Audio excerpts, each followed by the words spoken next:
കൃഷ്ണ ഗുരുവായൂരപ്പ ശരണം. ഗുരുവായൂരപ്പൻ്റെ ഉച്ചപൂജയും കളഭാലങ്കാരമൊക്കെ കഴിഞ്ഞു, നട തുറന്നു. അപ്പോൾ നമുക്ക് ഗുരുവായൂരപ്പനെ കാണാൻ പോണ്ടേ? എല്ലാവരും വരൂ കേട്ടോ. ഗുരുവായൂരപ്പൻ്റെ ചതുർബാഹുവായ വിഗ്രഹത്തിൽ, ആ ദേവകൾ പൂജിതമായ വിഗ്രഹത്തിൽ ഇന്നിപ്പോൾ ഏത് രൂപത്തിലാണ് കളഭാലങ്കാരം കഴിഞ്ഞിരിക്കുന്നതെന്ന് അറിയില്ല. നമുക്ക് ആ ഉച്ചപൂജയും കളഭാലങ്കാരമൊക്കെ ആയിട്ടൊന്ന് തൊഴാം. അമ്പാടിയിലെ രൂപങ്ങളാണോ അതോ വേറെ ഏതെങ്കിലും രൂപത്തിലാണോ, ദശാവതാര രൂപത്തിലാണോ ഒന്നും അറിയില്ലല്ലോ. നമുക്ക് പോയി നോക്കാം. ആദ്യം തന്നെ കിഴക്കേ നടയിൽ വന്നിട്ട് ആ മഞ്ജുളാലിനൊന്ന് പ്രദക്ഷിണം വെച്ച് ആ വെങ്കല ഗരുഡ ശില്പവും അതേപോലെ കുചേലൻ്റെ ശില്പമൊക്കെ കണ്ട് നമുക്ക് അവിടെ നിന്ന് ഇങ്ങനെ വരാം. അങ്ങനെ വന്ന് അത്തിമര ഗണപതി ക്ഷേത്രത്തിലെത്തിയിട്ട് ഗണേശനെ കണ്ട് തൊഴാം. സർവ്വവിഘ്നങ്ങളും മാറ്റിത്തരാൻ വേണ്ടി പ്രാർത്ഥിക്കാം. അത് കഴിഞ്ഞ് നേരെ ഗോപുരവാതിൽ കടന്ന് അകത്തേക്ക് വരാം. അങ്ങനെ വരുമ്പോൾ ആ കൊടിമരം, അതിൻ്റെ മുന്നിലുള്ള വലിയ ബലിക്കല്ലും അതിൻ്റെ മുകളിലത്തെ ആ കേശവൻ്റെ 2 കൊമ്പുകളും നടുക്കുള്ള ലക്ഷ്മി ദേവീനെയൊക്കെ കണ്ട് നമ്മളിങ്ങനെ വാതിൽപ്പടി കയറുമ്പോൾ ഇടതുവശത്തെ മേൽപ്പത്തൂരിൻ്റെ പേടും അതേപോലെ ആ കിടാവിളക്കും അതേപോലെ വലത്തെ വശത്തെ ആദ്യത്തെ തൂണൊക്കെ നോക്കിയിട്ട് നമ്മളിങ്ങനെ ഭഗവാന്റെ ശ്രീലകത്തേക്ക് നോക്കുകയാണ്. അപ്പം ഇന്ന് എന്തൊരു തിളക്കാന്നറിയോ! ഇന്ന് വളരെ മനോഹരമായൊരു കാഴ്ചയാണ് കേട്ടോ. ഒരുപാട് കാലമായി ഈ ഒരു കാഴ്ച കണ്ടിട്ട്. അങ്ങനത്തെ ഒരു കാഴ്ചയാണ്, ആ കാര്യത്തെ പറ്റിയിട്ടാണ് ഞാനിപ്പോൾ പറയണത്. ഉണ്ണിയുടെ കാൽപാദങ്ങൾ കാണാണ്ട് കാൽത്തളകൾ കാണാണ്ട് അങ്ങനെ മുകളിലിങ്ങനെ അരമണിക്ക് ഇങ്ങനെയൊക്കെ ചാർത്തിയിട്ടുണ്ട്. അതിൻ്റെ മുകളിലേക്ക് ഇങ്ങനെ നോക്കിയാൽ ഒരു വളയം പോലത്തെ മാല, പതക്കം പോലത്തെ മാല, ഒരു ഗോപീതിലകം ഒക്കെ വെച്ചിട്ടുണ്ട്. ഇന്നിപ്പോൾ ആരാന്നറിയോ? ഒന്ന് ദശാവതാരത്തിലെ 3ാമത്തെ അവതാരമായ വരാഹമൂർത്തിയായിട്ടാണെന്ന് അവിടെ അങ്ങനെ ഇരിക്കണത്. നമ്മളെ എല്ലാവരെയും കാണാനായിട്ട് കാത്ത് സംരക്ഷിക്കാനായിട്ട് ഇങ്ങനെ ഇരിക്കണു. അപ്പോൾ ആ ഒരു കാഴ്ച വളരെ അതിഗംഭീരമാണ്. അങ്ങനെ നോക്കി വരുമ്പോൾ കൈവളകളൊക്കെ കാണാണ്ട്, വലത്തെ കയ്യിൽ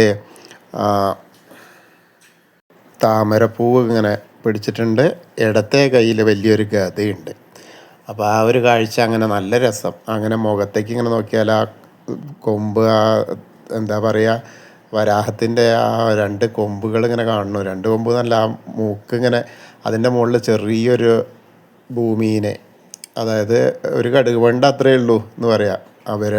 ആ വരാഹമൂർത്തിക്ക് ആ ഒരു കടുക് പണിയുടെ അത്രയേ ഉള്ളൂ നമ്മുടെ ഭൂമി എന്നുള്ള സങ്കല്പമാണത്.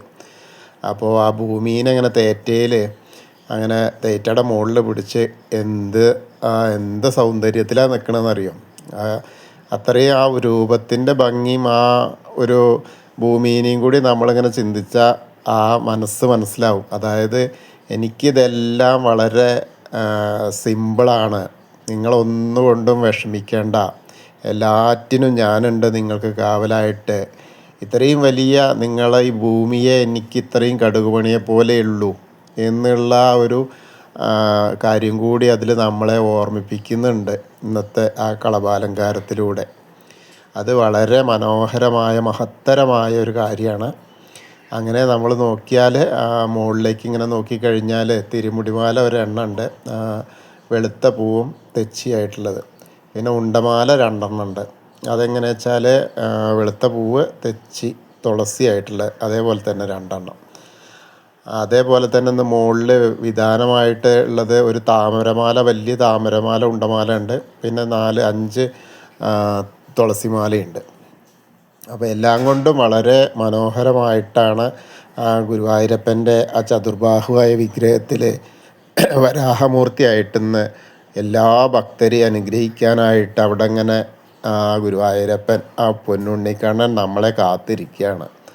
അപ്പോൾ അത് നമ്മളിപ്പോൾ ഗുരുവായൂരപ്പൻ്റെ ആ തിരുനടയിൽ ആ സോപാനപ്പടിയിൽ നിന്നിട്ട് ഭഗവാന്റെ ശ്രീലകത്തേക്ക് ഇങ്ങനെ നോക്കുമ്പോൾ നമ്മൾ കാണുന്ന ആ വരാഹമൂർത്തിയാണ് നമ്മൾ കാണുന്നത്.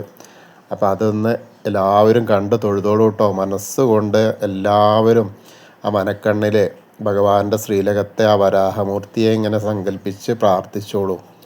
ആ വരാഹമൂർത്തിയുടെ അനുഗ്രഹം നമ്മളിലേക്ക് എത്തും. അങ്ങനെ അവിടെ പ്രാർത്ഥിച്ച് തൊഴുത് നമ്മൾ അവിടെ നിന്ന് ഇറങ്ങിയാൽ നേരെ സോപാനപ്പടിയിൽ നിന്ന് ഇറങ്ങി അഗ്നികോണിലുള്ള ബലിക്കല്ലും അതേപോലെ തിടപ്പള്ളിയും അതേപോലെ ആലിലക്കണ്ണനെയൊക്കെ കണ്ട് തൊഴുത് ഗ്രില്ലിന് അപ്പുറത്തേക്ക് കിടന്ന സപ്തമാതാക്കളെയൊക്കെ കണ്ട് തൊഴാം. പിന്നീട് അങ്ങനെ ഗണേശൻ്റെ അടുത്തേക്ക് വന്ന് ഗണേശനെ കണ്ട് പ്രാർത്ഥിക്കാം. ഏകദന്തം മഹാകായം തപ്തകാഞ്ചന സന്നിഭം ലംബോദരം വിശാലാക്ഷം വന്ദേഹം ഗണനായകം. അത് കഴിഞ്ഞ് സരസ്വതി അറയിലേക്ക് പോവുക. സരസ്വതി അറയിൽ ചെല്ലുക. സരസ്വതി ദേവീനെ പ്രാർത്ഥിക്കുക. സരസ്വതി നമസ്തുഭ്യം വരദേ കാമരൂപിണി വിദ്യാരംഭം കരിഷ്യാമി സിദ്ധിർഭവതു മേ സദാ. അങ്ങനെ അവിടെ പ്രാർത്ഥിച്ച് അവിടുന്ന് ഇങ്ങനെ വരുമ്പോൾ ആ കോർണറിലെത്തിയ ചെറിയ ഗണേശനെ കണ്ട് തൊഴാം. പിന്നെ മത്സ്യം, കൂർമ്മ, വരാഹം, നരസിംഹം വരെയുള്ള രൂപങ്ങളൊക്കെ കണ്ട് തൊഴുത് മേൽശാന്തി അവിടുന്ന് അർച്ചന പ്രസാദമൊക്കെ വാങ്ങാം. അതിനുശേഷം ആ വാമന രൂപവും ഗജേന്ദ്രമോക്ഷത്തിൻ്റെ രൂപമൊക്കെ കാണാം. പിന്നെ അനന്തശായിയായ അനന്തപത്മനാഭനെയൊക്കെ കണ്ട് തൊഴുത് ഗരുഡാരൂഢനായിരിക്കുന്ന മഹാവിഷ്ണുവിനെയൊക്കെ കണ്ട് തൊഴുത് നമ്മൾ ശ്രീകോവിലിൻ്റെ പുറകുവശത്ത് വന്ന് സാഷ്ടാംഗം നമസ്കരിക്കുക. നമസ്കാരമൊക്കെ കഴിഞ്ഞ് മുകളിലേക്ക് ഇങ്ങനെ നോക്കിയാൽ ആ നരസിംഹസ്വാമി നമ്മളെ ഇങ്ങനെ അനുഗ്രഹിച്ച് നിൽക്കുന്നത് കാണാം. അത് കഴിഞ്ഞാൽ ബാക്കിയുള്ള ദശാവതാര വിഗ്രഹങ്ങൾ ശ്രീരാമചന്ദ്രനും ബലരാമനും ഭാർഗവരാമനും ശ്രീകൃഷ്ണനൊക്കെ കാണാം. അതൊക്കെ കണ്ട് മുരുകനെയൊക്കെ കണ്ട് തൊഴുത് ഹനുമാൻ സ്വാമിയുടെ അടുത്ത് വരിക. ഹനുമാൻ സ്വാമിയെ പ്രാർത്ഥിക്കുക. ത്വമസ്മിൻ കാര്യനിര്യാഗേ പ്രമാണം ഹരിസത്തമ ഹനുമാൻ യജ്ഞമാസ്തായ ദുഃഖക്ഷയകരോ ഭവ മനോജവം മാരുതതുല്യവേഗം ജിതേന്ദ്രിയം ബുദ്ധിമതാം വരിഷ്ഠം വാദാത്മജം വാനരയൂഥമുഖ്യം ശ്രീരാമദൂതം ശിരസാ നമാമി. ബുദ്ധിർബലം യശോധൈര്യം നിർഭയത്വം അരോഗത അജാഡ്യം വാക്പടുത്തം ഹനുമസ്മരണാത് ഭവേത്. ഓം നമോ ഭഗവതേ ആഞ്ജനേയായ മഹാബലായ സ്വാഹ. അങ്ങനെ ഹനുമാൻ സ്വാമിയെ കണ്ട് പ്രാർത്ഥിച്ച് ആ രാധാകൃഷ്ണ വിഗ്രഹവും കാളിയമർദ്ദന രൂപവും വെണ്ണക്കണ്ണനെയൊക്കെ കണ്ട് തൊഴുത് ഓവിൻ്റെ അവിടെ വന്ന് പ്രാർത്ഥിക്കാം. പിന്നീട് താമരക്കണ്ണനെ കണ്ട് തൊഴാം. അങ്ങനെ മുകളിൽ കിഴക്ക് വശത്തേക്ക് നോക്കിയാൽ കൊടിമരം കണ്ട് തൊഴാം. പിന്നീട് നമ്മൾ മണിക്കിണറും ഭഗവാന്റെ നൃത്ത അറിയൊക്കെ കണ്ട് കുറൂരമേനെയും നാരദനെയും മേൽപ്പത്തൂരിനെയും വസുദേവരെയൊക്കെ കണ്ട് തൊഴുത് നമ്മൾ വടക്കേ നടയിൽ കൂടെ പുറത്തേക്ക് വന്ന് പ്രസാദ കൗണ്ടറിൻ്റെ അവിടെ വന്ന് ചന്ദനവും തീർത്ഥമൊക്കെ വാങ്ങാം. പിന്നീട് അങ്ങനെ എടത്തരികത്തുകാവിലെ ഭഗവതിയെ കാണാനായിട്ട് പോരാം. അങ്ങനെ ഭഗവതിയെ കണ്ട് തൊഴാം. സർവമംഗളമാംഗല്യേ ശിവേ സർവാർത്ഥസാധികേ ശരണ്യേ ത്രയംബകേ ഗൗരി നാരായണി നമസ്തുതേ. അങ്ങനെ അമ്മയെ കണ്ട് തൊഴുത് നമ്മൾ അവിടെ നിന്ന് ഇങ്ങനെ വരുമ്പോൾ ആ കോർണറിലെത്തിയാൽ വടക്ക് പടിഞ്ഞാറ് ഭാഗത്തേക്ക് നോക്കിയിട്ട് മമ്മിയൂർ പോകുന്ന പോലെ സങ്കല്പിച്ച് മമ്മിയൂരപ്പനെ മനസ്സിൽ വിചാരിച്ച് നമശിവായ നമശിവായ നമശിവായ എന്നുള്ള പഞ്ചാക്ഷരി മന്ത്രം ജപിക്കുക. അപ്പോൾ നമുക്ക് മമ്മിയൂരപ്പൻ്റെ അനുഗ്രഹം ലഭിക്കും. അത് കഴിഞ്ഞൊന്ന് പ്രദക്ഷിണം ചെയ്ത് അങ്ങനെ വന്ന് കൊടിമരത്തിൻ്റെ അവിടെ വന്നിട്ട് വീണ്ടും ഭഗവാന്റെ ആ ശ്രീലകത്തേക്ക് നോക്കിയിട്ട് നമ്മുടെ വരാഹമൂർത്തിയായ പൊന്നുണ്ണിക്കണ്ണനെ കണ്ട് തൊഴുത്ത് നമസ്കരിക്കാം. വീണ്ടും നമ്മൾ അവിടുന്ന് കൂത്തമ്പലത്തിലും വന്ന് തൊഴുത്ത് നമസ്കരിക്കാം. പിന്നീട് അയ്യപ്പസ്വാമിയുടെ അടുത്ത് വന്ന് അയ്യപ്പസ്വാമിയെ കണ്ട് പ്രാർത്ഥിക്കാം. ഭൂതനാഥ സദാനന്ദ സർവഭൂതദയാപര രക്ഷ രക്ഷ മഹാബാഹു ശാസ്തേ സ്തുഭ്യം നമോ നമ. അതിനുശേഷം അവിടുന്ന് ഇങ്ങനെ വന്നാൽ ആ പടിഞ്ഞാറ് നടയിൽ വന്നിട്ട് ദീപസ്തംഭത്തിൻ്റെ മുകളിലുള്ള വേണുഗോപാലിനെയും കൊടിമരത്തിൻ്റെ മുകളിലുള്ള ഗരുഡധ്വജനെയൊക്കെ കണ്ട് തൊഴാം. അങ്ങനെ അത് കഴിഞ്ഞ് പടിഞ്ഞാറ് നടയിൽ കൂടെ പുറത്തേക്ക് വന്ന് രുദ്രതീർത്ഥ കുളത്തെ പ്രദക്ഷിണം ചെയ്യുക. പ്രദക്ഷിണം ചെയ്യുമ്പോൾ നടുക്കുള്ള കാളിയമർദ്ദന രൂപിയെ കണ്ട് തൊഴാം. പിന്നീട് അങ്ങനെ പൂന്താനം തിരുമേനി പൂജിച്ചിരുന്ന വിഗ്രഹമുള്ള നാരായണാലയത്തിൽ വന്നിട്ട് ഉണ്ണിക്കണ്ണൻ്റെ വിഗ്രഹം ഒന്ന് കണ്ട് തൊഴാം.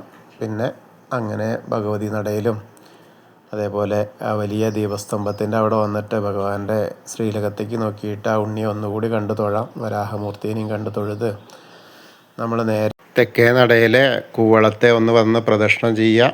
പ്രദക്ഷിണം ചെയ്യുമ്പോൾ മഹാദേവനെയും പാർവതീദേവിയെയും മനസ്സിൽ വിചാരിക്കുക. അപ്പോൾ അവരുടെ അനുഗ്രഹം നമുക്ക് കിട്ടും.